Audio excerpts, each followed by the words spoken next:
December 1976. Special Category Prisoners. December 1976 was a month for newly appointed leaders. Communist revolutionary Fidel Castro became president of Cuba, replacing Osvaldo Dorticos Torrado. Meanwhile, in Ireland, there was also a new prime minister. Political developments in December 1976. December began with the Fair Employment, Northern Ireland, Act coming into effect. The Act was introduced to give effect to the anti-discrimination provisions contained in the Northern Ireland Constitution Act 1973.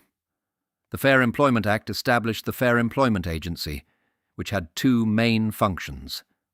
1. The elimination of unlawful discrimination on the grounds of religious belief or political opinion. And 2. The promotion of equality through affirmative action.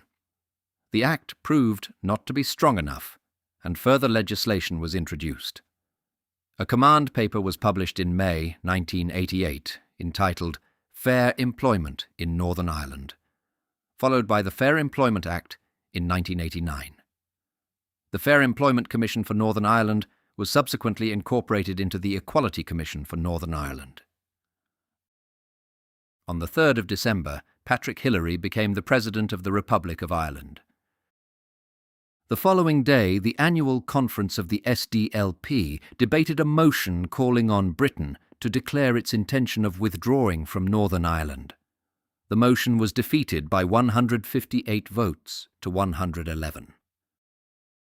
On the 5th of December, the Peace People organisation held another rally, this time in Drogheda, County Louth. The Ulster Loyalist Central Coordinating Committee claimed on the 12th that some Loyalist politicians had been involved in the past in the arrangements to purchase arms and explosives and in choosing potential bomb targets. On the 17th of December, a circular was sent to prisons across Northern Ireland which dealt with the classification of special category prisoners. It was provided to give guidance on classification problems, particularly those involving persons who have committed offences both before and after the 1st of March 1976. There were 10 points. 1. This circular, which applies with immediate effect, revises the instructions under which persons on conviction are classified as special category prisoners. 2. The following conditions must be fully satisfied before any prisoner can be considered. 3. He or she must apply in writing to the governor of his or her establishment. A board paper may be used for this purpose. He or she must be serving a sentence of 9 months' imprisonment or over for an offence which was committed or offences which were all committed before the 1st of March 1976. He or she must be or have been a member of or have been closely associated with a militant or subversive organisation, that is official IRA, provisional IRA, IRSP, PLA, UDA, UVF, UFF, RHC, etc. The offence must have been connected with the civil disturbances and, as far as can be ascertained, carried out on behalf of the organisation to which he or she is associated. 4. Information in respect of 3 and 4 above, as regards those inmates held in custody before trial, should continue to be obtained in writing from the Superintendent, RUC Special Branch, Castlereagh, Belfast, as soon as any prisoner charged with an offence committed before the 1st of March 1976 is committed for trial. 5. When a prisoner applies for special category status, his or her application should be referred to the Treatment of Offenders Branch, 1, Northern Ireland Office, Dundonald House, for decision by telephone if necessary. Details, as follows, must always be given at the time of referral: the date or dates on which the offences were committed, the sentence or sentences imposed, the nature of the offence or offences, if known, the information supplied by the police in respect of 2, 3, and 4 above, and any information obtained from prison records, including past records. Staff knowledge of the prisoner's associations within the prison, and the grounds on which the prisoner is basing his claim for special category status. 6. When any application for special category status is approved, A note should be made on the prisoner's file recording the approval and the date it was given. The prisoner's full classification in accordance with Standing Order 1D6 should also be recorded on his or her file and the entry signed and dated. 7. No prisoner should be allocated to special category accommodation unless the governor is completely satisfied that the Treatment of Offenders Branch, 1, has approved his or her classification as a special category prisoner. If there is any element of doubt, confirmation should be obtained from the branch before any action is taken as regards placement. 8. During the period of the phasing out of special category status, a number of classification problems will arise in certain cases. These cases will concern prisoners who have committed offences connected with the civil disturbances both before and after the 1st of March 1976, referred to as straddlers. The policy in relation to the classification of such cases is set out in Annex A to this circular for the information of governors. Extreme care should be taken to ensure that all cases of this nature are identified on committal under sentence and the correct classification made. In any case where a governor is in doubt, he should seek clarification from headquarters before allocating a prisoner to any particular category. When a special category prisoner commits a criminal offence during the currency of his sentence or while at large after the 1st of March 1976, for example, escapes or attempts to escape, fails to return from home leave, commits a serious assault on a prisoner or a member of staff, commits an offence while on home leave, etc., the case should be referred to headquarters for a decision on classification. 9. All requests for reclassification from special category should continue to be referred to the department together with a full report of the background to the application and a recommendation as to the advisability of approval. 10. All previous instructions regarding the classification of special category prisoners are hereby cancelled. 11. Governors should ensure that the contents of this circular are not communicated to prisoners.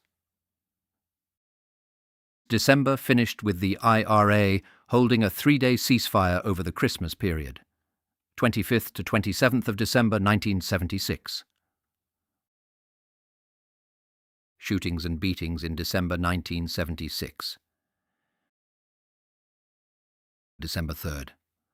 RUC reservist Joseph Scott, 50, a father of 5, was on his regular duty guiding children over a school crossing in the centre of Dungannon. A masked gunman shot him 3 times in the back before escaping in a nearby car. He died en route to the hospital. An army foot patrol around the Short Strand in Belfast came under major gunfire from automatic weapons being fired from nearby nationalist housing. The soldiers returned fire, and one IRA gunman was observed to fall, escaping with the aid of supporters into nearby housing.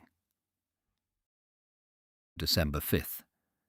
The UVF launched a gun attack on a Catholic-owned house at Mountain View Gardens, Belfast.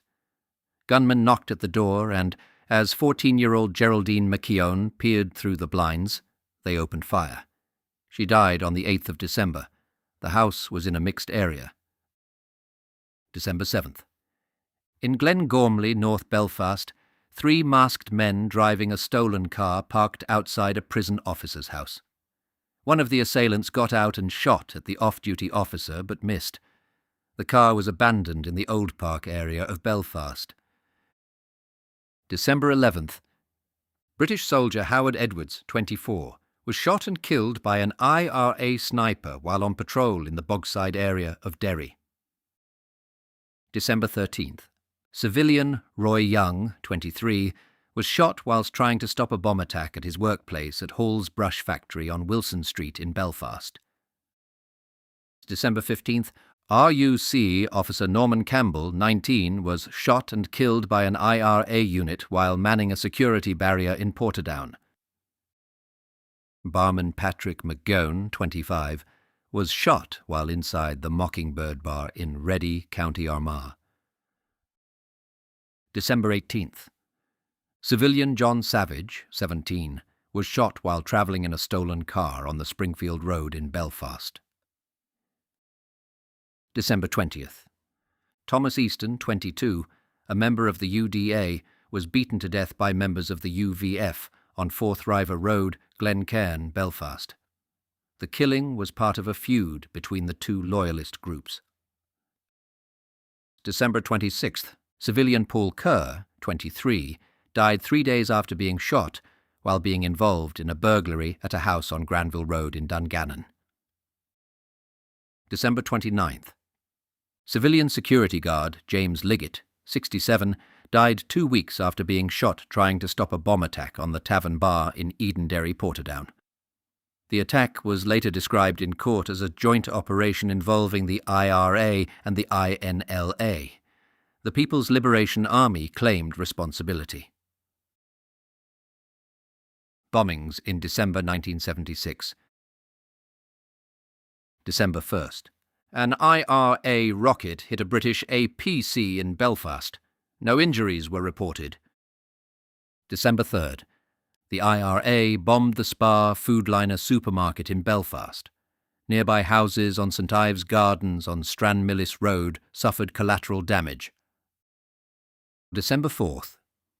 The IRA's Andersonstown unit attempted to explode a car bomb at Linfield Football Club at Windsor Park. The 60-pound device was defused by EOD. The football club was targeted several times during the Troubles. A no-warning bomb exploded a few feet away from an army observation post on Mountview Street in the Old Park area of Belfast. Several soldiers were inside when the 10-pound bomb exploded and were unhurt. EOD spent 7 hours defusing a massive 200-pound milk churn bomb left by the IRA. Over 300 homes were evacuated as the army worked on 2 milk churns packed with high explosives, shrapnel, and a primed mortar shell. December 7th. IRA volunteers threw 2 hand grenades from a car at 2 RUC officers who were on security barrier duty on Kildare Street in Belfast. They managed to kick the grenades away before they exploded, immediately after shots were fired from another car but missed. The vehicles escaped into the nationalist Derry Beg estate. December 9th. The IRA planted a series of firebombs in shops in Derry, which caused an estimated £1 million in damages. December 22nd. The INLA killed RUC officer Samuel Armour, 37, with a booby-trap bomb attached to his car outside his home on Curragh Road in Derry. Thank you for listening to this episode of Tales of the Troubles. If you liked it, please like and share with like-minded people, as this helps me massively to reach new listeners. Stay tuned, click the follow button, and enable notifications so that you don't miss the next episode.